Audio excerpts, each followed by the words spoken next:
It was almost midnight when Ricardo entered Highway 316, a narrow, rarely used road that cut through miles of dense forest. He was returning from a long trip, exhausted and with a pounding headache. His headlights illuminated only a few meters ahead, letting the darkness swallow everything else. The road was too quiet, almost suffocating, as if the world ended beyond the tree line. The radio kept failing, emitting bursts of static at random intervals. The wind shook the trees, casting strange moving shadows across the pavement. His phone had no signal since he entered the highway. A tight, uncomfortable feeling pressed against his chest, as if someone was watching him from the forest. Ricardo pushed the accelerator gently, hoping to leave that place behind. He didn't know that this road didn't let anyone leave easily. A few minutes later, Ricardo saw a figure standing on the shoulder under the dim light of a lone street lamp. He slowed down instinctively, even though he didn't want to. The figure raised a hand, asking for a ride. It was a tall man wearing a long, dark coat that looked far too old to belong to anyone around there. Ricardo considered driving past him, but something, maybe guilt, made him stop. The man approached slowly, with steps that seemed too deliberate. Without asking permission, he opened the door and sat inside. He looked straight ahead, breathing deeply, but his face remained hidden. "Thank you for picking me up," he said, in a dry, emotionless voice. The temperature inside the car dropped instantly, as if the air had thickened. The silence between them was thick enough to fill the car. Trying to break the tension, Ricardo asked if he was okay, where he was going, where he came from. The man replied with short, slow answers, never looking at him. Then suddenly he said, "You shouldn't drive alone this late." It wasn't concern, it was a warning. Ricardo asked why, his voice trembling a little. The man took a long moment before answering, "Because this road changes people." Ricardo frowned, confused. The man slowly turned his head toward him and added, "Or takes them away forever." A chill ran down Ricardo's spine. He pressed the accelerator, trying to put distance between him and that stretch of darkness. But something strange began to happen. The highway seemed to loop. The same trees, the same leaning lamppost, the same rusty fence. It felt like he was driving in circles. Ricardo glanced at the rearview mirror and froze. The man had no reflection. His blood turned cold. "Is there a problem?" the stranger asked, without moving a muscle. Ricardo quickly shook his head, struggling to hide his fear. But now he knew something was horribly wrong with his passenger. The man slowly pulled back his hood, revealing a face that was far too pale, almost grayish. His eyes were sunken and dark, with no trace of life in them. They looked like eyes that hadn't seen anything for a very long time. The man asked Ricardo to stop the car. Ricardo hesitated, but obeyed, trembling inside. He stopped on the shoulder. The stranger opened the door and stared into the dark forest for a moment. "I'll be back when it's time," he said with that heavy voice.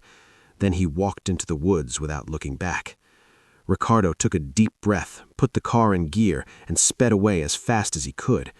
But he soon realized he wasn't alone. The road suddenly looked normal again. The trees grew farther apart. The radio stopped crackling. The car's dashboard stabilized. He felt relief for the first time and thought, "I made it." The highway looked normal, finally. A car even appeared behind him, with headlights approaching steadily. He smiled, thinking he had company and therefore safety. But as the lights drew nearer, something felt wrong. The car was coming too fast, and in the blink of an eye, the headlights vanished completely. There was no car at all, only darkness. Then the radio switched on by itself. "You shouldn't have left me," said the man's distorted voice. The engine sputtered violently. Ricardo hit the dashboard in desperation. The car lost power, coughing and jerking, until it died completely in the middle of the road. He tried starting it again, but nothing happened. When he glanced at the rearview mirror, he nearly fainted. The man was standing on the road behind the car, staring directly at him. but now his body looked twisted, as if some of his limbs were out of place. Ricardo slammed the door locks, panic rising. The man began walking toward the car, but his steps made no sound at all. The windows fogged up instantly, as if the car were filled with breath from multiple people. Ricardo wiped the glass with his sleeve. When visibility returned, the man was already pressed against the window, staring through it with those lifeless eyes. He tapped the glass 3 times, each tap slower than the last. "Open the door," he whispered, but the voice came from inside Ricardo's mind, not outside. He shook his head. The man tilted his head to reveal a distorted smile with darkened teeth.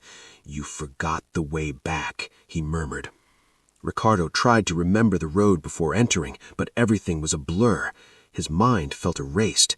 He tried opening the door, but it wouldn't budge. Tried starting the car, nothing. Tried shouting, but no sound came out. The man vanished from the window. Silence returned, heavy, thick, suffocating. Ricardo heard something behind him and looked into the rearview mirror. The man was seated in the back seat now, perfectly still.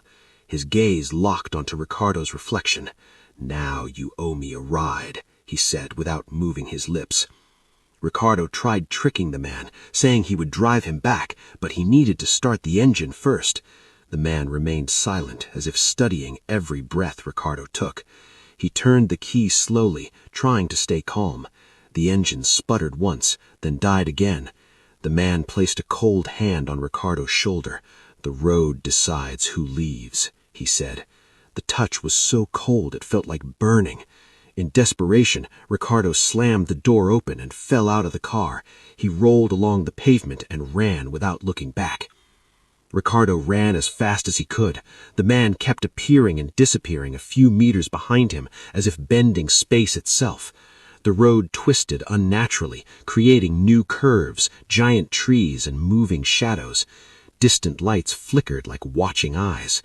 Ricardo saw a rusty sign that read, "316, do not take this road alone."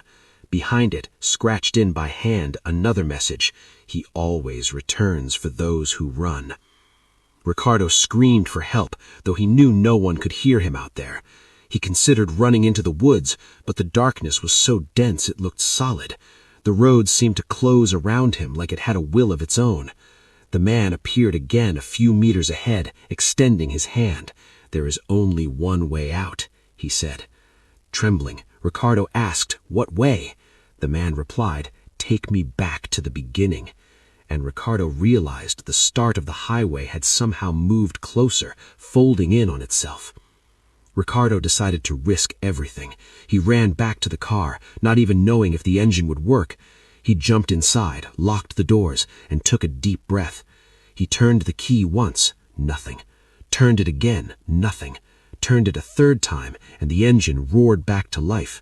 The headlights flickered on, cutting through the darkness. The man stood in front of the car, perfectly still, no longer smiling.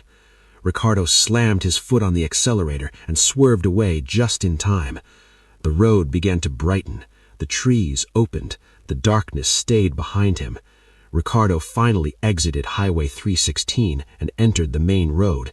The dashboard returned to normal. The radio shut off. The air warmed again. He pulled over and breathed heavily, shaking. He thought it was finally over, until the radio clicked on by itself, and the same cold voice whispered, "You escaped tonight, but I'm still on the road." If you made it this far, thank you for watching. If this story kept you engaged in any way, make sure to subscribe to the channel. Turn on the notifications so you don't miss the next videos. And if you can, leave a like. It helps the channel grow and motivates me to bring more stories for you. Let me know in the comments what you thought and what you'd like to hear next. See you in the next one.